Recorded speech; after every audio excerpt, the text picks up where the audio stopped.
Hey everybody, it is me, Corrie Sommers. Today I am here with Kelli with the Genius Kids Club, and we're going to talk about exactly what her business is and what she does here, and something you're going to want to take a look at, so stay tuned.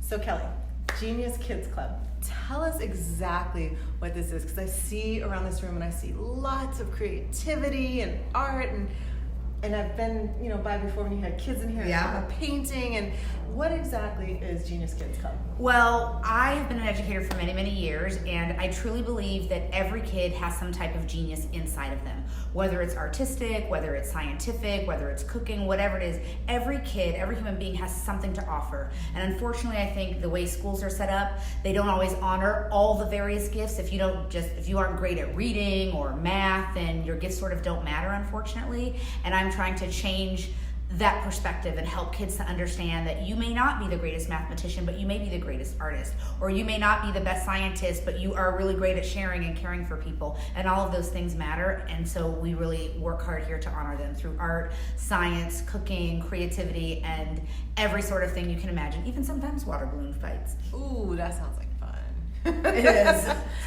So when I was here, if I had to guess, I would guess that the kids were all about 5 or 6 years old. Oh, so in that class it might have been. We work with kids ages 12 months to 12 years. Oh, okay. So it's a wide span. We like to get them from diapers to getting ready to go on dates. And At 12 years old? Yes. Nowadays, not so happy. They're making some eyes, definitely. Even sometimes in class, I'm like, just focus, not on the boy across the room. Okay, so you have different class sessions for the different based on ages. We break them down into ages. So we have our littlest ones who are here with their parents or grandparents or caregivers. Once they turn 3, they can start doing the sit-down classes where we cook, bake, do science, art, chemistry, ceramics, all sorts of things. So we break them down. That we have ages 3 to 6, then 7, 8, 9, then 10, 11, 12. It's important for kids to learn in an environment where they're safe, and lots of studies show that they're safest when they're in like ages, within an age range. A 4-year-old really shouldn't be in the same class with a 12-year-old. Yeah. So this is, you're not a daycare per se. We are not a daycare. It's come for your class and then head on home. Okay. We supplement whatever is not happening at school. In theory, my business should not exist because schools should be providing this during the day for kids. It shouldn't be a thing that they need in addition. But unfortunately, schools, because of budget concerns and so forth, aren't always able to offer the extra things that a lot of kids need. And what may seem extra for someone may be the thing that person grows up and makes a living doing. That person may be a chef or an artist or a scientist. And if you don't have those opportunities in school, how will you know that your gift is something special and something to be celebrated? Right, and I feel like with budget cuts, art and music are always like the first to go, right? Always, yes. It's really unfortunate. Yeah, it is. So what made you decide to start this business? Because you kind of mentioned you theoretically shouldn't really have this business. Right. So what made you actually say, I'm going to do this? Well, I thought nothing of the sort. My son, Apollo, was just about to turn 6, and I was done with my contract at the preschool where I was a director, and I wanted to stay in education, but do a few more ages. I wasn't sure what to do.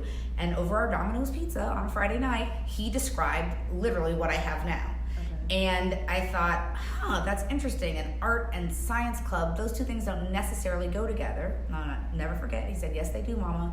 Because if you want to be a great scientist, you have to be creative and think outside the box, just like an artist. And if you want to be a great artist, you have to know what materials work together and don't work together, like a scientist. So yeah, Mama, they do go together. And I literally went, genius.